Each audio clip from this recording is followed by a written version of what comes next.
Génesis 37. José es vendido como esclavo. Entonces Jacob volvió a establecerse en la tierra de Canaán, donde su padre había vivido como extranjero. Este es el relato de Jacob y su familia. Cuando José tenía 17 años de edad, a menudo cuidaba los rebaños de su padre. Trabajaba para sus medio hermanos, los hijos de Bilha y Silpa, dos de las esposas de su padre. Así que le contaba a su padre acerca de las fechorías que hacían sus hermanos. Jacob amaba a José más que a sus otros hijos, porque le había nacido en su vejez. Por eso, un día, Jacob mandó a hacer un regalo especial para José, una hermosa túnica. Pero, por el contrario, sus hermanos lo odiaban porque su padre lo amaba más que a ellos. No dirigía ni una sola palabra amable hacia José. Una noche, José tuvo un sueño, y cuando se lo contó a sus hermanos, lo odiaron más que nunca. «Escuchen este sueño», les dijo. «Resulta que estábamos en el campo atando gavillas de grano.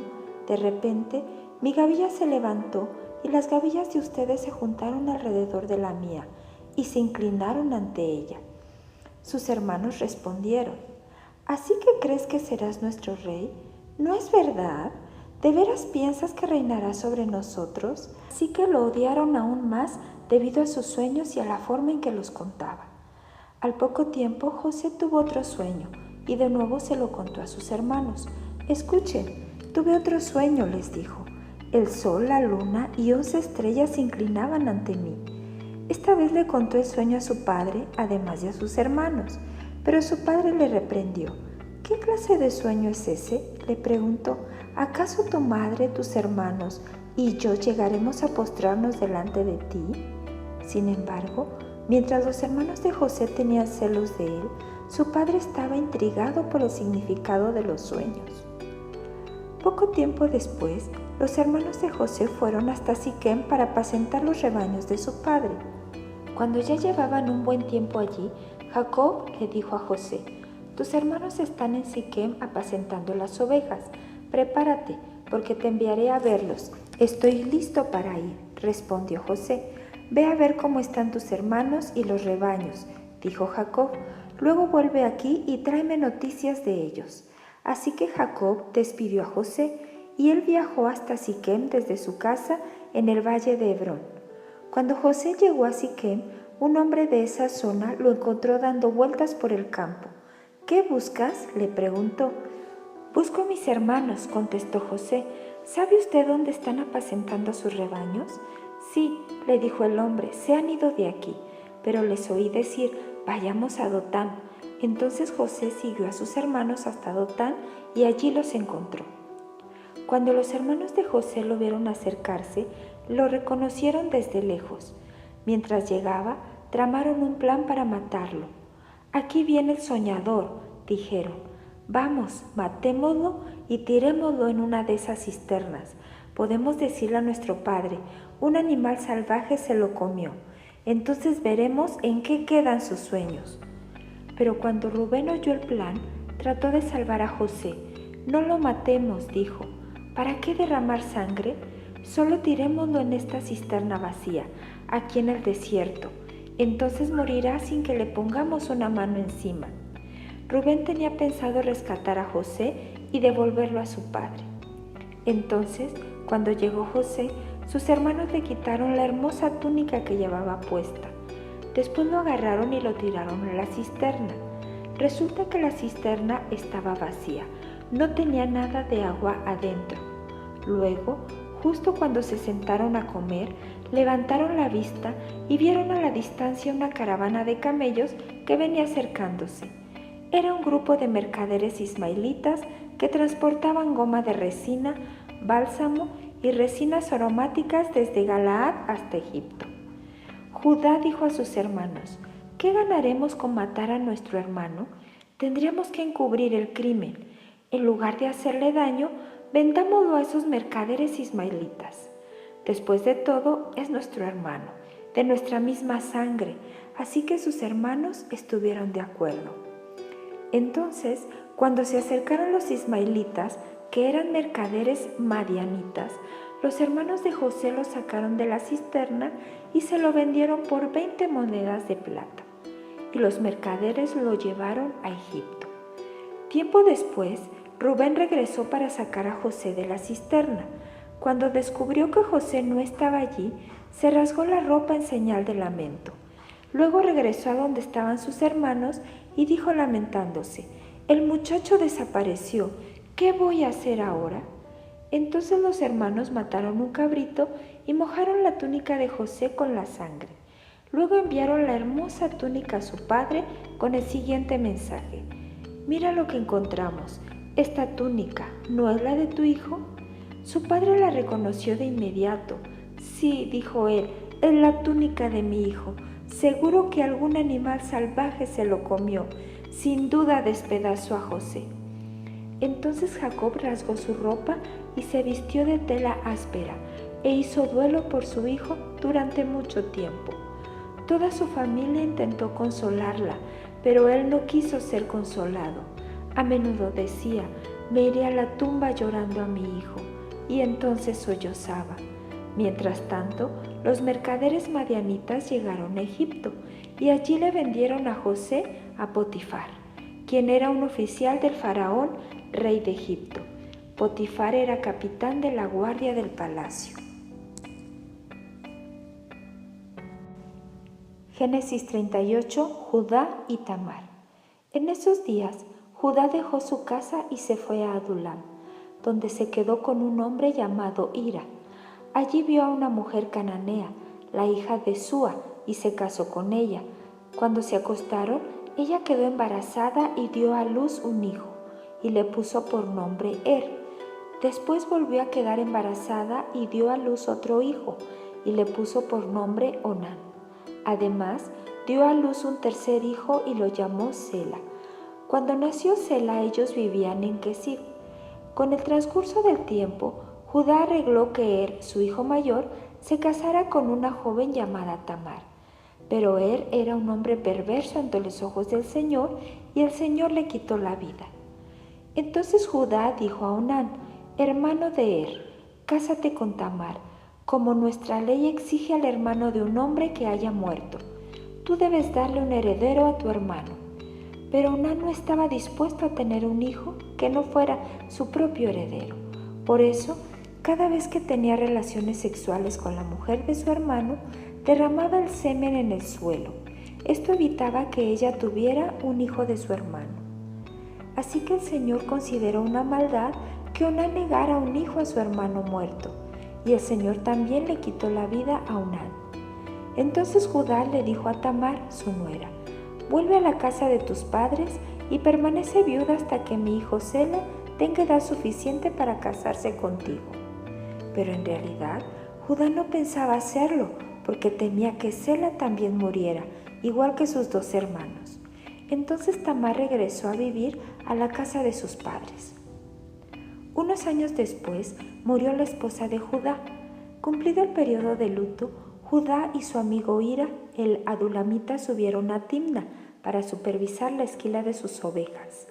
Alguien le dijo a Tamar: «Mira, tu suegro sube a Timna para esquilar sus ovejas».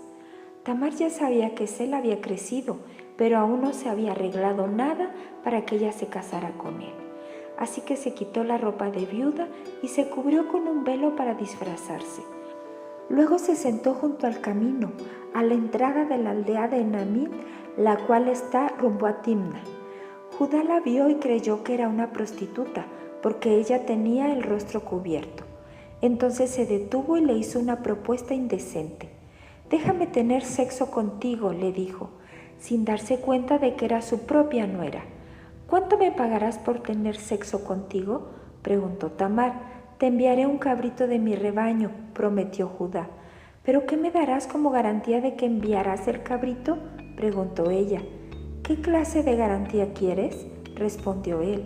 Ella contestó: «Déjame tu sello de identidad junto con su cordón y el bastón que llevas».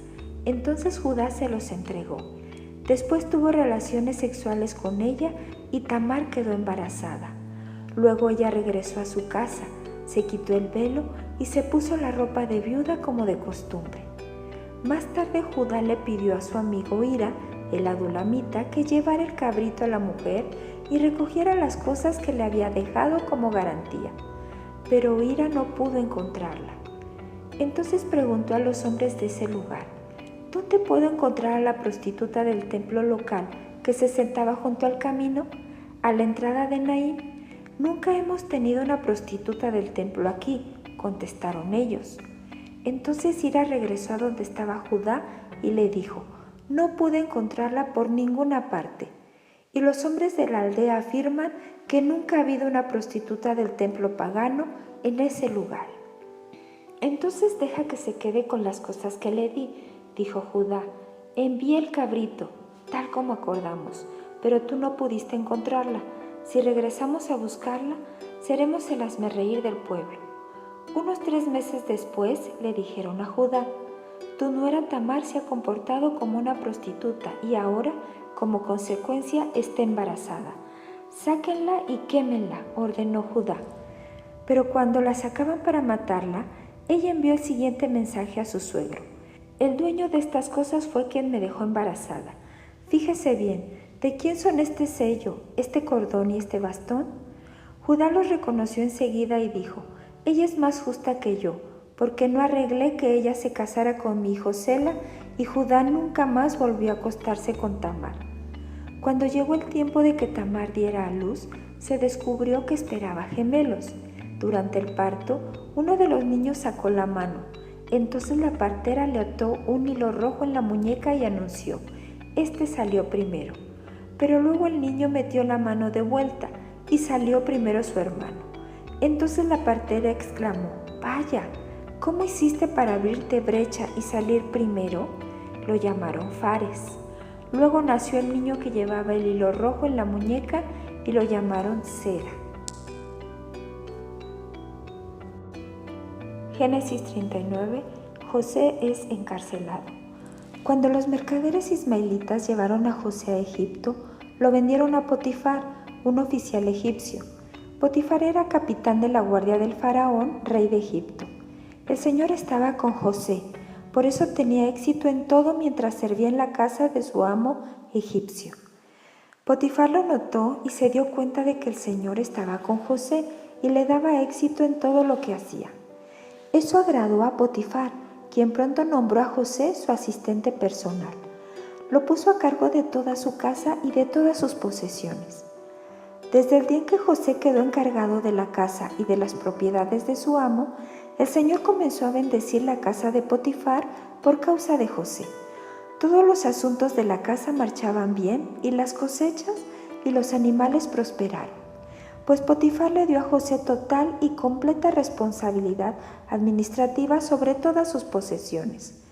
Con José a cargo, Potifar no se preocupaba por nada, excepto qué iba a comer. José era un joven muy apuesto y bien fornido, y la esposa de Potifar pronto comenzó a mirarlo con deseos sexuales. «Ven y acuéstate conmigo», le ordenó ella. Pero José se negó. «Mire», le contestó, «mi amo confía en mí y me puso a cargo de todo lo que hay en su casa. Nadie aquí tiene más autoridad que yo.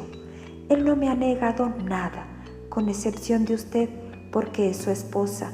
¿Cómo podría yo cometer semejante maldad? Sería un gran pecado contra Dios».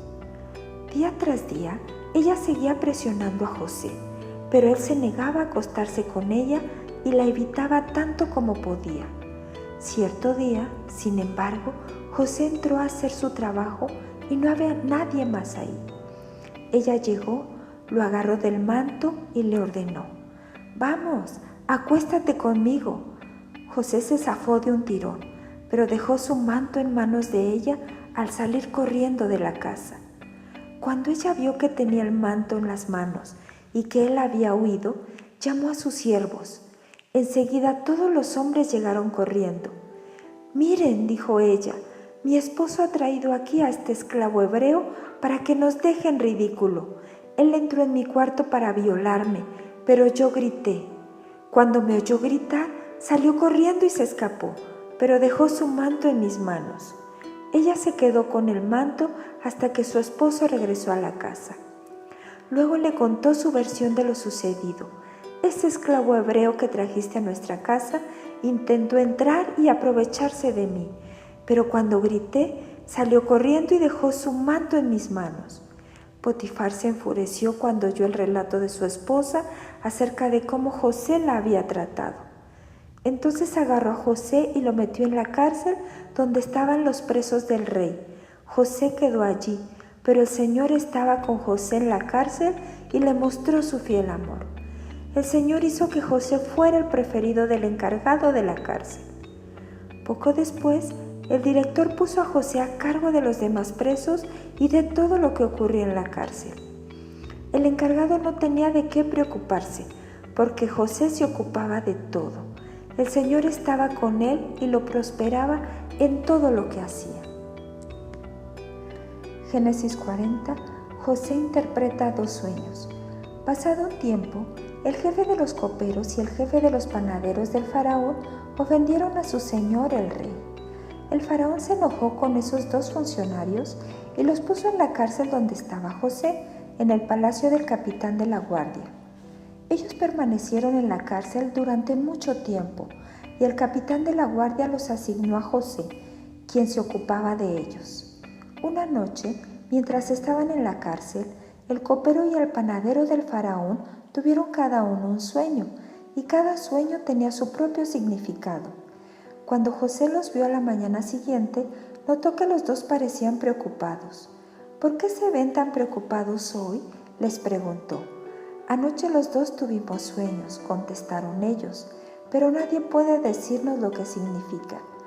La interpretación de los sueños es asunto de Dios, respondió José. Vamos, cuéntenme lo que soñaron. Entonces el jefe de los coperos fue el primero en contarle su sueño a José. En mi sueño, dijo él, vi una vid delante de mí. La vid tenía 3 ramas, las cuales comenzaron a brotar y a florecer, y en poco tiempo produjo racimos de uvas maduras. Yo tenía la copa del faraón en mi mano. Entonces tomé un racimo de uvas y exprimí el jugo en la copa. Después puse la copa en la mano del faraón. El sueño significa lo siguiente, dijo José. Las 3 ramas representan 3 días.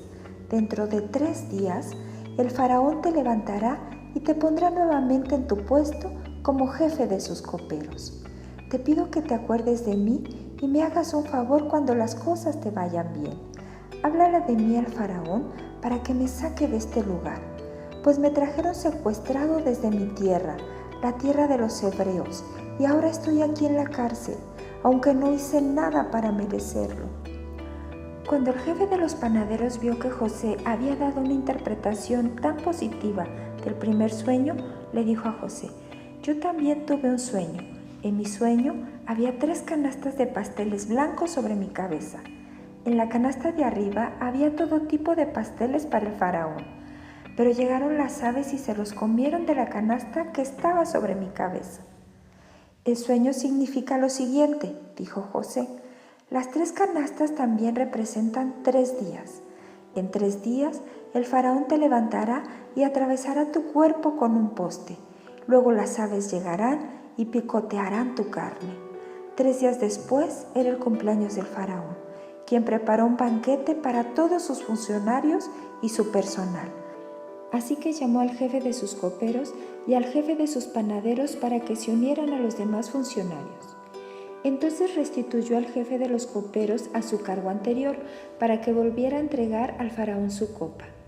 Pero el faraón atravesó al jefe de los panaderos con un poste, tal como José había predicho cuando le interpretó el sueño. Sin embargo, el jefe de los coperos del faraón se olvidó de José por completo y nunca más volvió a pensar en él.